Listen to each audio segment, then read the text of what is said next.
Trello é uma das ferramentas mais utilizadas por ser uma ferramenta gratuita, simples e visualmente muito fácil para qualquer pessoa. No entanto, eu vejo muita gente usando o Trello do jeito errado e aí acabam se batendo na hora de organizar tanto os projetos, atividades, as demandas para sua equipe. Nesse vídeo, meu objetivo é te mostrar o jeito errado versus o jeito certo de usar o Trello para que sua gestão seja, enfim, organizada e consistente.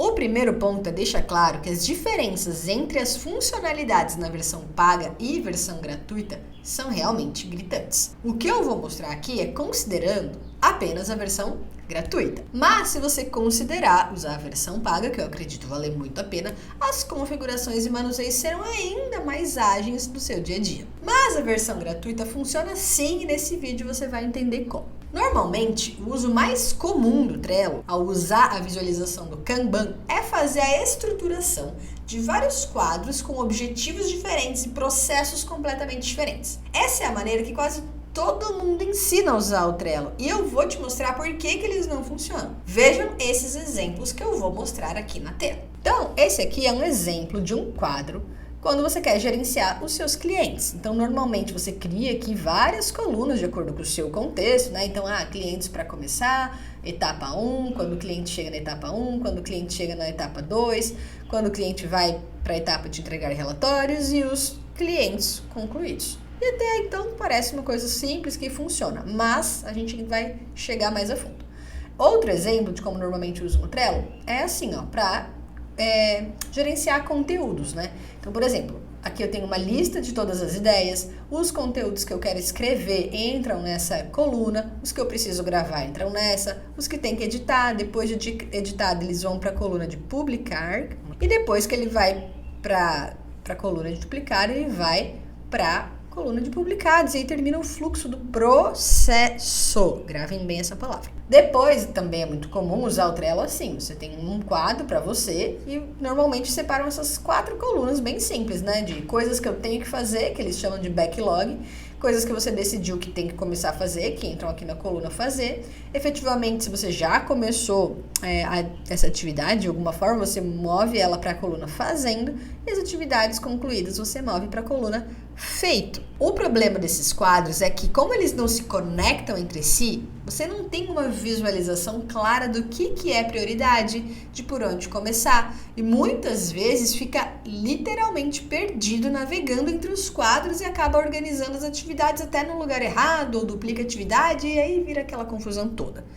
Isso quando não acontece você esquecer de alimentar o Trello, né? E olhando assim, do jeito que eu mostrei, vazio, sem muito preenchimento, parece perfeito e que tudo vai funcionar. Mas se você já tentou, já sabe que depois de uns dias tudo vira um grande caos. Antes de eu te mostrar o melhor jeito de usar o Trello e na versão gratuita, eu preciso dar uma breve e rapidíssima explicação antes. Uma ferramenta sem uma metodologia é mais um obstáculo do que uma ajuda no seu dia a dia. Sem conceitos bem definidos, as pontas ficam soltas, nada faz sentido e, por não ter uma lógica por trás, é praticamente impossível gerenciar de uma maneira rotineira e previsível. Por isso eu queria explicar alguns conceitos importantes antes. O conceito de projeto. O que é isso? É qualquer coisa que tem um começo, meio e fim. Pronto. O conceito de processo é uma sequência lógica de atividades. É como fazer um passo a passo, que tem passo 1, passo 2, passo 3. Uma rotina é uma atividade que deve ser realizada com uma frequência específica, seja diária, semanalmente, mensalmente, etc. Falei que a explicação era rápida, né? Agora vamos ao que interessa. Como usar o Trello da melhor maneira? O que eu recomendo é o seguinte. Tudo bem você criar um Kanban, ou seja, as colunas para identificar as atividades em uma sequência lógica de um processo, para acompanhar o status da produção de conteúdos, ou enfim, dos clientes de maneira geral. Mas você precisa ter uma lista de projetos, que vai ser uma coluna no seu quadro de projetos e atividades que eu vou mostrar agora aqui na tela. Então aqui na tela eu vou mostrar como que seria a melhor forma de usar o Trello paralelamente àquelas outras colunas de Kanban. Então aqui, por exemplo, ó, eu tenho a lista de projetos e cada coluna dessa aqui é a minha lista de atividades, tá? Então, quando eu tenho aqui, por exemplo, aqui, ó, um projeto de produzir linha editorial, eu vou entrar dentro do projeto, vou categorizar ele como revisão semanal, qual é o setor, qual que é o código desse projeto. E aí eu sempre tenho que pensar, tá, qual que é a próxima atividade deste projeto? Vai ser, não sei, terminar de editar os vídeos. E aí você vai delegar, né? Se você delegar essa atividade, você vai organizar essa atividade, que é essa aqui, ó. Terminar de editar os vídeos, tá relacionado, tá vendo essa cor? Tá aqui, ó, a cor, ó. Mesma cor do projeto, é um projeto. Você vai delegar, então por isso que entra a atividade na sua lista de aguardando resposta, ou seja, não é o que você tem que fazer, é o que você pediu para alguém fazer. E para saber quais são os vídeos que essa pessoa precisa editar, para ela saber, ou para você saber, para você acompanhar, aí sim você acessa o seu quadro, que eu mostrei antes, de conteúdo, para analisar aqui na coluna de editar, por exemplo, que a gente vai colocar vários aqui, só para dar um exemplo, tudo que essa pessoa tem que editar. E aí você pode, né, ainda mais se é uma pessoa terceirizada, enfim, dar acesso só a esse quadro, ela não tem acesso a outras coisas, fica super simples de manusear. E depois que ela edita, ela pode mudar aqui ela mesma para a coluna de publicar. E assim, nessa outra aba aqui de gestão de projetos e atividades, é uma forma que você tem de acompanhar todas as atividades relacionadas a todos os tipos de projetos, inclusive os seus clientes ou qualquer tipo de projeto que você gerencie. E ali, junto de todos os demais projetos, não apenas o de produção de conteúdos, você consegue visualizar em que pé estão todos os projetos, ou seja, qual é o status de cada projeto numa única visão.